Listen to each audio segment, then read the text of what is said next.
My dream was to write, basically.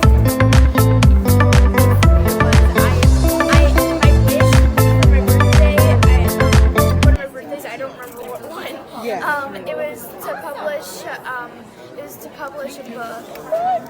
We're gonna help that dream come true. Yeah.